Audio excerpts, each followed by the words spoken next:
Bright Tuty. Every student matters. Let us look at them. The first one. The literacy rate in the year 2011 was 70, 74.04%, 76%, 78%. What is it? So the correct answer is B, 74.04%. The second one. What is the current infant mortality rate in India? Is it 127? Is it 47.57? Is it 49 or is it 50? The correct answer is B, 47.57%. The next one.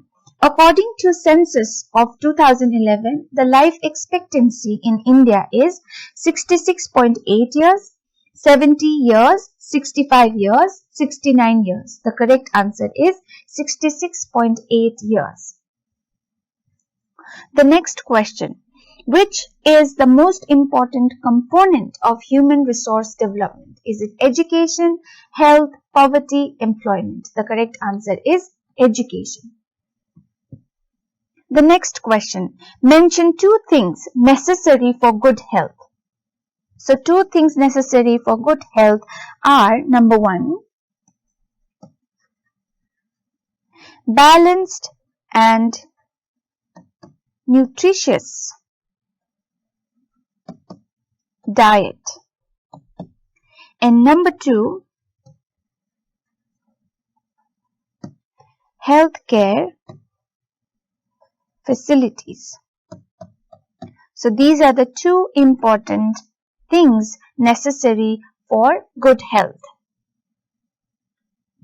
The next question. Discuss the role of education in human capital formation.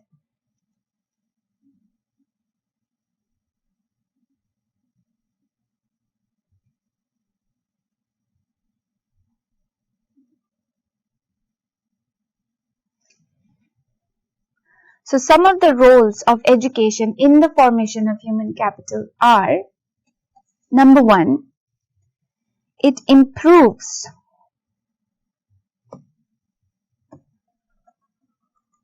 human behavior. Number two, it produces skilled and trained workers. Number three, it increases labor productivity. Number four, it develops personality and sense of national consciousness. And last, it promotes science and technology. Alright? The next question. The quality of human resource in India is very poor when compared with advanced nations. Justify the statement by giving examples. Number one, the health conditions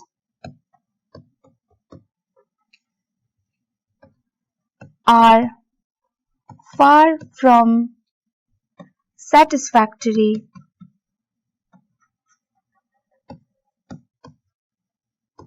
despite the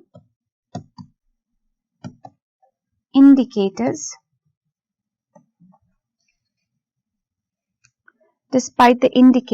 of health achievement or health improvement.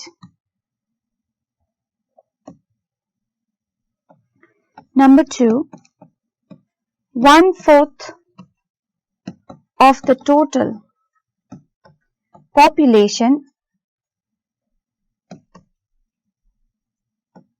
is undernourished. Number 3, sanitation level is extremely poor. Number 4,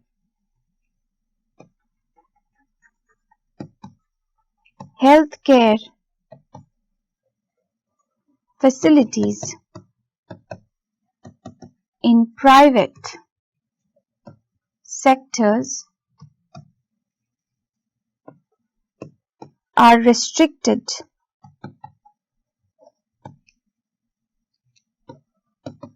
to the rich and wealthy. And last point, public expenditure on health is still very low. Alright, the next question, how does good health contribute to economic development? Number 1, it increases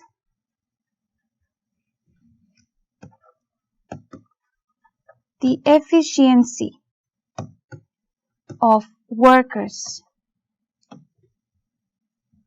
Number 2, it reduces production losses caused by workers' illness. Number 3, it permits use of natural and other resources. Number 4, it increases enrollment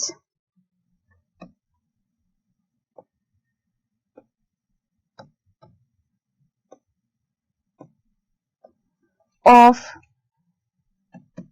children in school.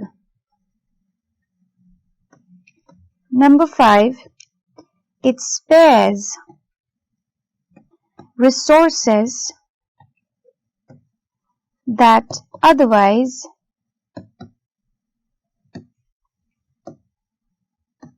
would have to be spent on treating illness. Alright? Now let us look at topic 3, and here we'll understand and learn about unemployment. Okay? Now first thing, when we hear this term unemployment, is to understand what it means, what the term means. Okay?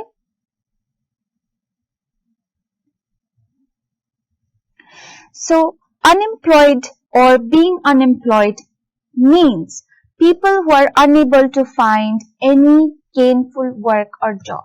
So those people are called unemployed.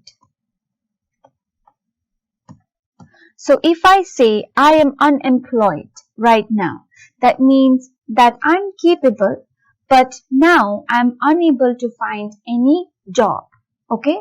So the state of me right now is unemployed. Alright? So unemployment is the state or situation in which people who are willing to or able to work, but they do not find any gainful work. That is called unemployment. Alright? Now there are different types of unemployment. Let us look at what kinds of unemployments are there. The first one is called disguised unemployment. Okay? Now disguised unemployment is one of the main features of underdeveloped country. In many underdeveloped countries, disguised unemployment is quite common. Okay? It is found in underdeveloped countries.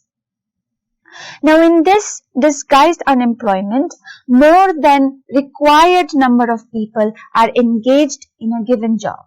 For example, if in a small plot of land, it requires only 2 farmers to work, but here 5 farmers are employed, which means the 3 farmers are disguised unemployed.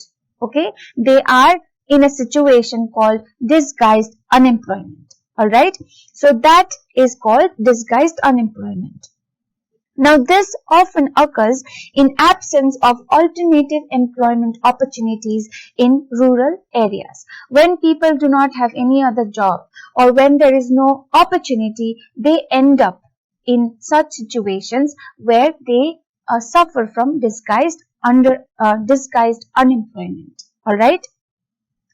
The second type of unemployment is seasonal unemployment. Okay. Now this kind of unemployment can be seen in some industries and occupations where production activities are seasonal in nature. Okay.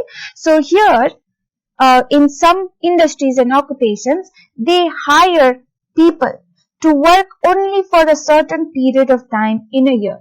For example, 6 months, only during the rainy season, or only during the summertime, only during the winter time. Okay, so the employment they offer is seasonal. So this kind of unemployment is called seasonal unemployment. All right, and during the off season, during the time of the year when employment is not required, then the people again become unemployed. All right.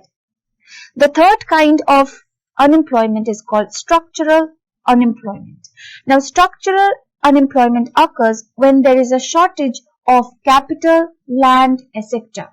When there is no money, when there is no land. Okay, in such situations, structural unemployment occurs. So here, labor force who is trained in traditional industries, but they do not possess any skill required by that specific factory, then the workers, the laborers, they suffer from structural unemployment because they are capable, but they do not have required skill for working in that particular place or industry or shop. Okay, this kind of structural employment also occurs when the social and economic structure of the country is also backward and traditional. Alright, when the market or the machines and everything that is quite backward and traditional, but the workers are skilled. Okay, they can use modern technology. Then structural unemployment also works or occurs. Alright. The next kind of unemployment is called cyclical unemployment. Now, this kind of unemployment occurs due to slackening of demand for goods. Slackening means due to decline or drop in the demand for goods. This occurs mostly in capitalist countries. Okay, these unemployments are harmless and they occur for only a short period of time. The next kind of unemployment is called technical unemployment. Now, like cyclical unemployment, this is also harmless and it prevails for short period of time only. And this kind of unemployment occurs due to the change in technology. Okay, for example, earlier before the computers were used for work, right, there would be more people doing all kinds of work. But when computers came to replace most of the work that people did, then many people found themselves to be unemployed because their work now were done by the machine, by a computer. Okay, so the unemployment which occurred here, that is called technical unemployment. All right. Now, of course, unemployment has effects, very adverse effects. Okay, it impacts largely to the people, the population, and also the economic development of the country. So let us now look at the effects or the adverse effects of unemployment. What does unemployment do to the country or its development and its people as well? So Unemployed persons cannot make their contribution to the country's production, and it reduces the level of output in the economy. If the people are not employed, then they cannot take part in the country's productive activities. That means the output of the country, the national output, reduces. Alright? The second one, the unemployed people take share from common pool even without contributing anything to it, and thus reduce their per capita availability of goods and services for others. It lowers the standard of living of the country as a whole. When people are unemployed and there are people who are employed, right, who work, but they have a same pool from where they derive their food, their goods, their services. So even without contributing in the production of goods and services, they consume from the same place where the workers, the working people, the employed people are also getting. Okay, so that way it reduces the per capita availability of goods and services.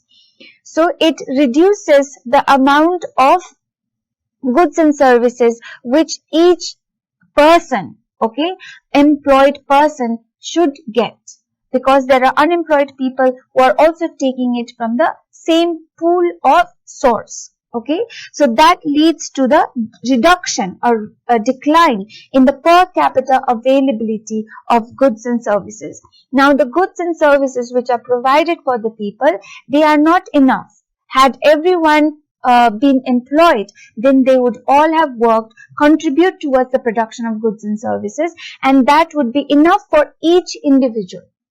But only some people are working and others are not working. The production is already less, and the produced goods and services has to go to each individual. So it is not enough because the production is less. There are less goods and services. So how can it be enough to each and every people, each and every individual, even when they are not contributing to that production, right? So that is what happens. And as a result of this unavailability of goods and services for each individual, the standard of living of these people declines, and the standard of living of the nation, of the country as a whole, also declines. The third one, unemployment leads to wastage of manpower resource. So when people are not working, that means their ability to work, their ability to produce certain things, that is going to waste. Okay? Unemployment also increases economic overload. Okay, some people are unemployed while others are employed. These people, employed people, the working people, they have to take the burden of the unemployed as well. So they are working, they are contributing towards their from their self, but they also have to contribute towards the production on behalf of the unemployed as well. So the burden, the overload of the economic overload is also falling on the employed people. Okay, and unemployment as a whole, the unemployment or state of being unemployed of the people, it has very bad or it has detrimental impact on the overall growth of the economics. It's not good for the growth of the economy. If everyone is employed, then it's good for the economy. The economy flourishes. But if the employment is only if the people in a country are mostly unemployed and there are some people who are employed, or the number of employed people and unemployed people are 50-50, okay, equal percentage, it still impacts the growth of the economy. Alright, now let us try to understand what causes unemployment in India. What are the causes of unemployment? So some of the causes are slow economic growth. Slow economic growth causes unemployment, because with slow economic growth, the job opportunities also lessens.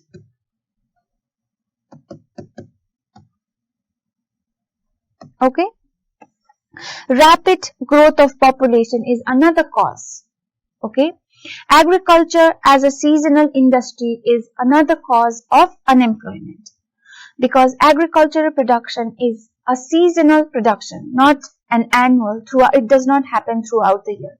So people who are employed in the agricultural sector, they are employed on seasonal basis, only for short period of time in one particular year. Okay, the rest of the time they are unemployed.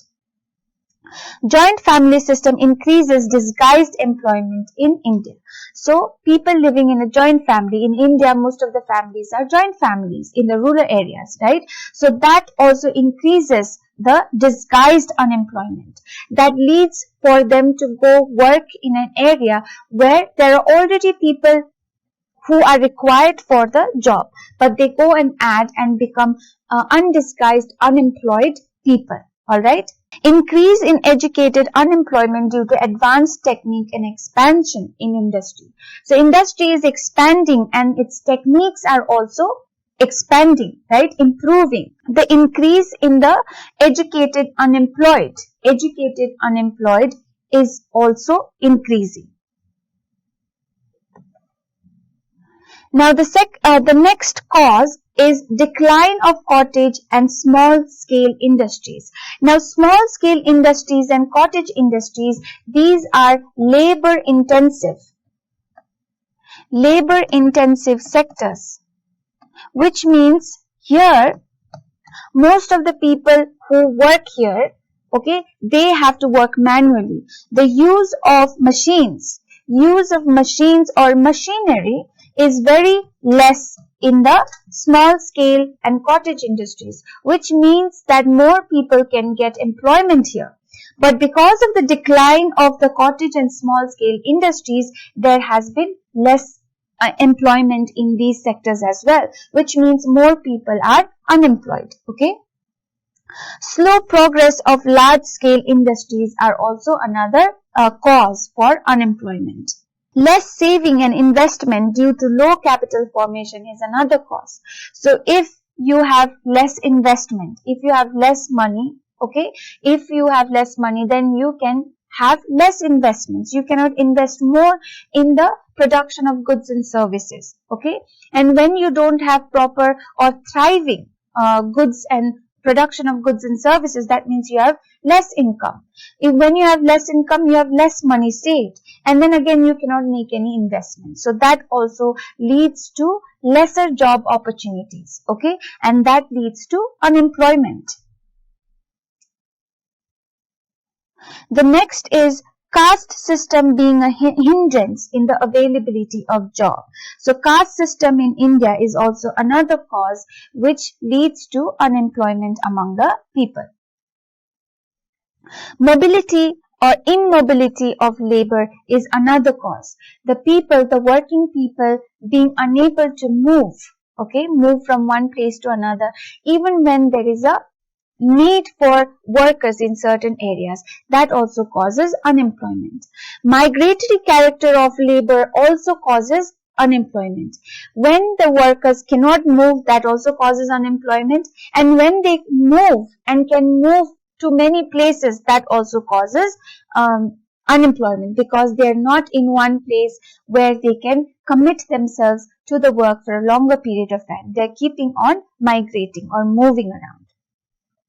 Now here in this section, we'll look at population growth and unemployment. We understood unemployment. We saw different types of unemployment, and we also saw how population growth and unemployment go together and how it impacts each other, right? Now we'll try to understand that properly.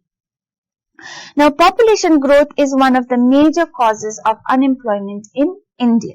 Okay, because of the high rate of growth in the population in India, it has led to the state of people in India being unemployed.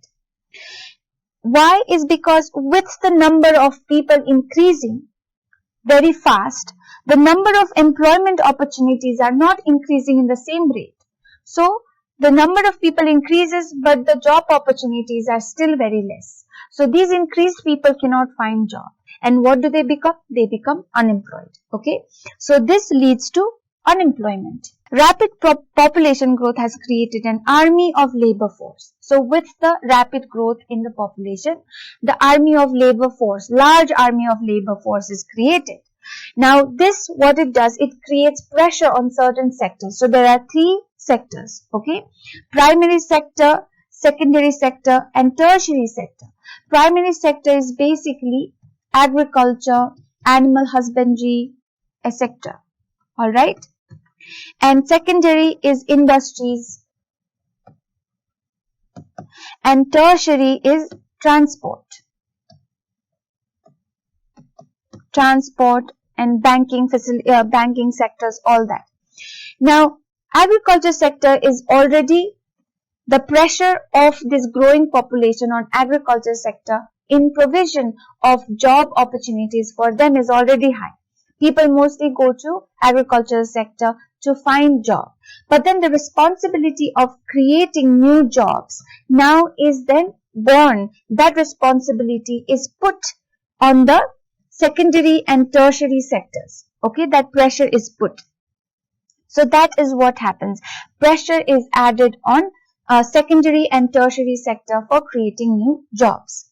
So this is why, because of these reasons, what we have to do, we have to come up with effective and meaningful measures, okay, both the government and non-governmental organizations in a country, to control the population.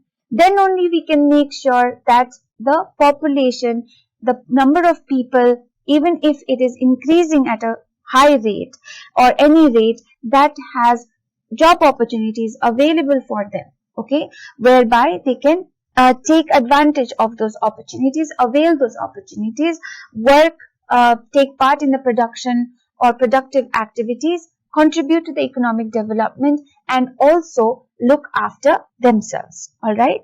Now, because of this problem, how unemployment is also a problem, and then with the growing population, the unemployment becomes even more bigger problem. So there are strategies that we have to use to reduce this unemployment. Okay, so here we have some of the strategies we can use for reducing unemployment. The first one is unemployment oriented investment and production program. So we have to increase both production and employment simultaneously. We have to make sure that we encourage and support the productive activities, production of goods and services, at the same time employment opportunities for people, okay? And this can be done by adopting labor intensive technique, by making sure that certain productive activities are labor intensive activities, meaning they require more labor than machines. They need more workers to work in the production than the machines. So, more stress needs to be put on cottage and small-scale industries, agricultural-based rural industries, irrigation, dairy development, housing construction, etc. Because these are industries which depend on the labor-intensive technique. They hire more workers. They depend on more workers, and they depend less on machines. So these sectors need to be encouraged and support. All right. The second one is encouragement of self-employment. Large number of people in our country are self-employed, like shops. Right? There are so many shops in the market, near our houses. They're all self-employed. It's their own small chai shop, tea shop, or a grocery shop. Now, these self-employed means that they have their own occupation. They create their own occupation. They try to run that business themselves for themselves. Now, government should make sure that it provides all sorts of facilities and encouragement like credit facilities, training facilities, electricity, marketing, etc. for these self-employed people so that they can keep on running their businesses and not be unemployed. Okay. The third is skill development. Okay, with the improvement in technology, modern technology, there's change in the method of production. Okay, so with the change in time, there is change in technology. Technology keeps improving. Okay, and with the change in technology, the method of production is also changing. It's no longer what it used to be 10 years ago. Okay, so the demand for skilled labor has increased. Okay, now the labor or the workers have to be skilled so that they can take part in that productive activities. Okay, so the skilled laborers need to be properly trained. They need to be educated so that they can work in specified field, so that they can be salesperson, so that they can work in the trains, so that they can work in electricity department, water department, etc. Okay. Now, skill development, what it means? It means that the workers or the people need to be educated and provided with specialized training. Okay, in order to increase their productivity once they are engaged or involved in production of goods and services. Okay, it means to ensure continuous employability of the labor. Skill development means that once laborers get that skill, that means their employability or their state of being employed for a longer time, that continues. Okay, it means to be able to absorb the new technologies at work. The laborers' skill development means that they need to adapt to the new technologies. They should be able to work with the machines that are improved over the time. They also are improved and they're experienced, they're educated to be able to work with those technologies. Okay? Skill development means to compete with the labor force in the other developed countries. It means that the laborers should be able to compete with other laborers in other countries. It does not mean that their skill is used only for one country where they're born and where they work. It means that they should be able to compete with the others from other countries. If they're given chance to work together, they should be at par in their skill and experience. Okay? The fourth one is entrepreneur development. Now, setting up of new business, it needs capital, it needs expertise, it needs organizational ability. Not anyone can set up a new business. It needs lot of information, it needs lot of expertise, it needs money.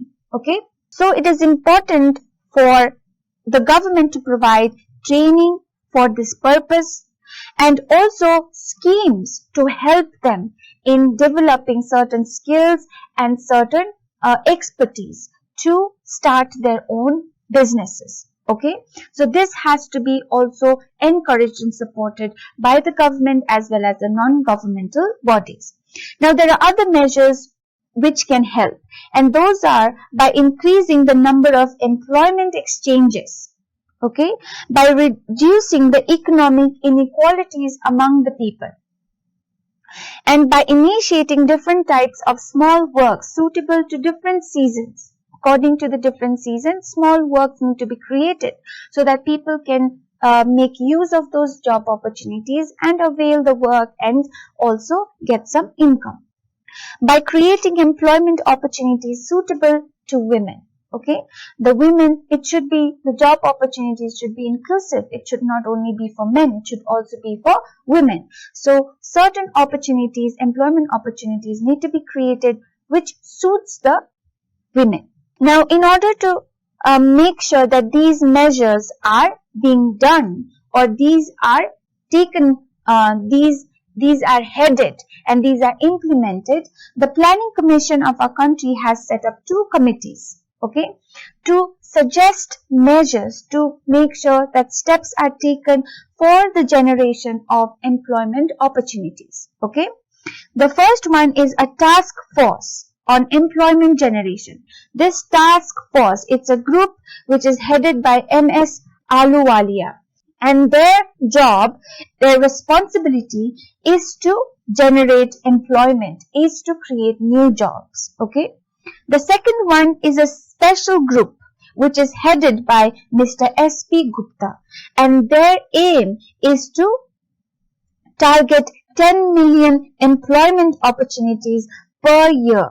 Okay, their job or their aim is to create 10 million jobs per year for the people in our country. Now, Another thing that we have to understand here is that unemployment is also a form of non-utilization of human resources. One of the things when we were dealing with or we were learning about unemployment, we understand that when people are unemployed, that means their capability to be a skilled worker, to be an educated worker, to be a human resource, that goes to waste. Okay? Now let's see why. Because of unemployment, a significant part of the human resource in the world is lying unutilized and underutilized. Unemployment means people do not have jobs, so they cannot take part in the productive activities. That means the people who are human resource, they are not being utilized. They are being underutilized. Okay? Now, unemployment is related to growth of population. We learned that how the high rate of growth of population in India is also one of the causes for the unemployment. Okay? So policymakers need to take appropriate action both in relation to unemployment policy and also in the regulation of labor market so that people are first not unemployed, and if they are employed, then they are made to work in suitable productive activities. And the government and the other bodies need to adopt policies so that the unemployment does not exist, and that way the human resource, which is a very important asset for the economic development of a country, does not go unutilized or underutilized. So policies relating to public investment, productive innovation, macroeconomic stabilization, they need to place their emphasis, their focus on job creation and also on implementing effective vocational training schemes. So, focus should be on job creation. Focus should be on population control. Focus should be on effective vocational training schemes, because these aspects or these will make sure that the people avail of these opportunities, become skilled, have expertise, okay, become educated, and therefore become important human capital, leading to the economic development of the country. Alright?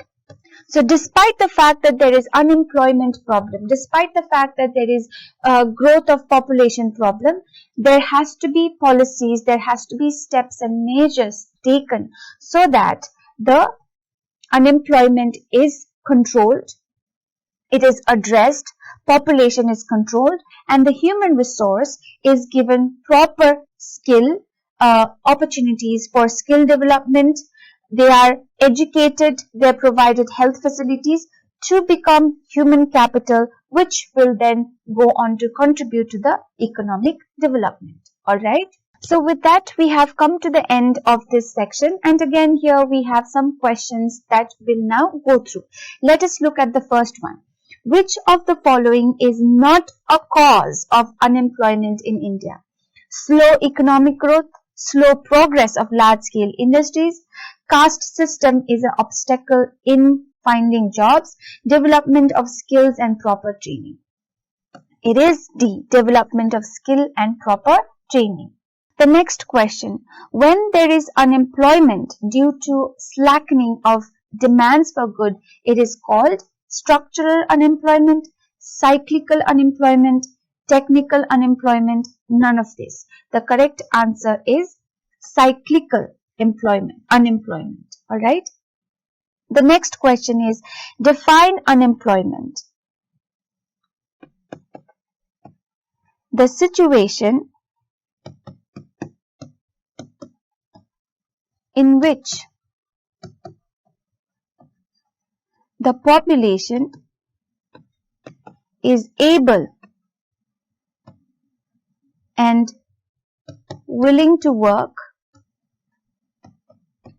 but is unable to find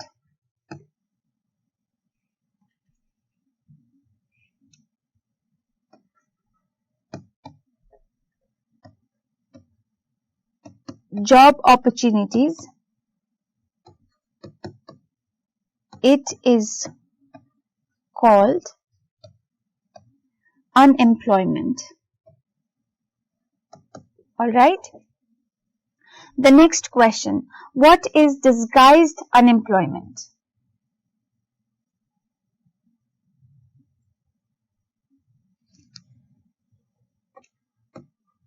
When more than required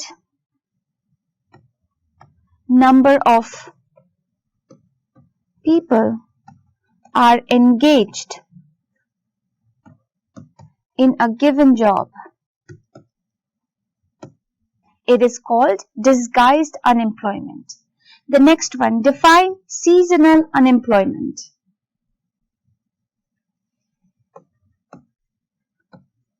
When employment is offered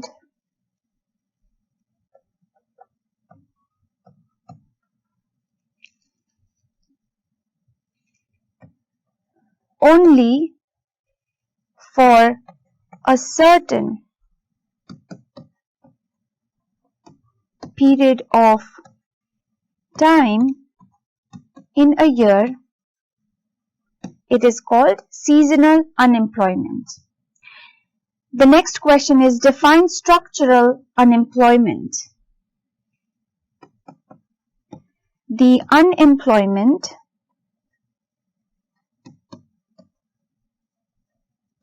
which occurs with shortage of inputs like capital, land, etc. is called structural unemployment. Alright? The next question, mention various types of unemployment. So in the book it's written mention various types of employment. We didn't learn about employment, but what we learned about unemployment. So this is a wrong question. It should be mention various types of unemployment. Alright?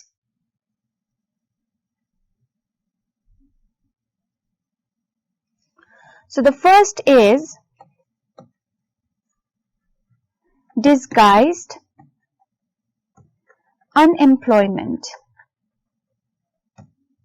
The second is seasonal unemployment. The third is structural unemployment. The fourth is cyclical unemployment. The fifth is technical unemployment. So these are the various types of unemployment. Now here I've just cited the name of the different kinds of unemployments. Now what you do is add few lines describing each kind of unemployment. Like for example, disguised unemployment. It's an unemployment where, or this kind of unemployment occurs when more than what is required, more people than what is needed to be engaged in a particular job is hired. Okay? Or seasonal employment occurs when employment is offered only for a small or short period of time in one particular year. So in that manner, you can fill up few lines for structural unemployment, cyclical unemployment, and technical unemployment. Alright. The next one. Why is population growth a major cause of unemployment in India? Because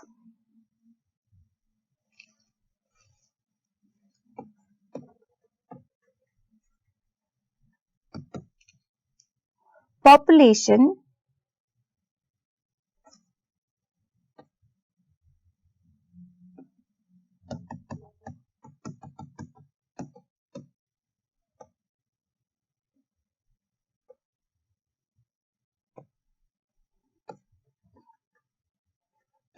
rapid growth in population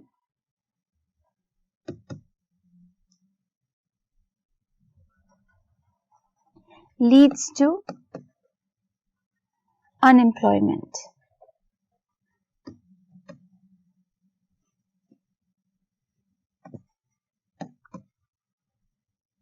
The number of people increases much faster than the increase in job opportunities. Okay.